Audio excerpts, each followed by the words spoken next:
हुंडाबळीचा कायदा आपल्याकडे आहे, पण काही त्यात लोक असतील, काही कमी असेल तर निश्चित तोही कडक केला गेला पाहिजे.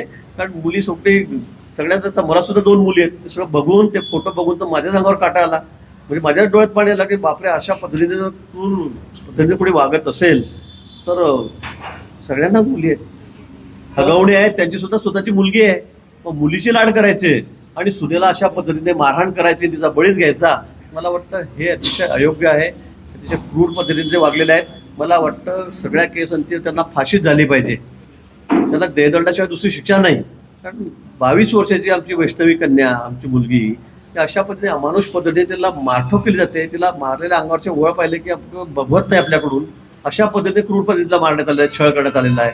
मला वाटतं की यांना ही शिक्षा अशी झाली पाहिजे की पुढे कोणी अशा पद्धतीने हिंमत करायला नको.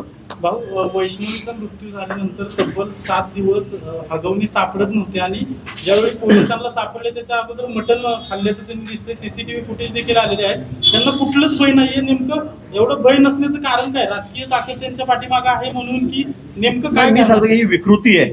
काही काही लोकांमध्ये विकृती आहे, त्यांना लाज वाटली पाहिजे. 7 दिवस ते फरार झाले, मोबाईल लपवालपी केली, फेकाफट केली, आपण बघितलं, आपणच दाखवलेलं आहे.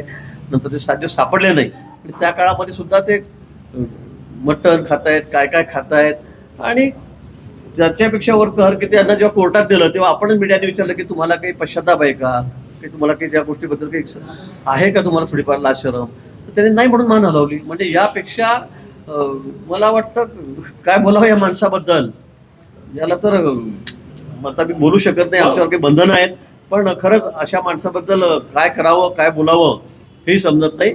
आणि ज्या पद्धतीने 7 दिवसातही वागले की त्याचा पश्चाताप त्यांना अजिबात नाही. इतके निर्लज्ज माणसं समाजामध्ये आहेत. पण मला वाटतं सगळा कायदा आहे, कायद्याअंतर्गत त्यांच्यावर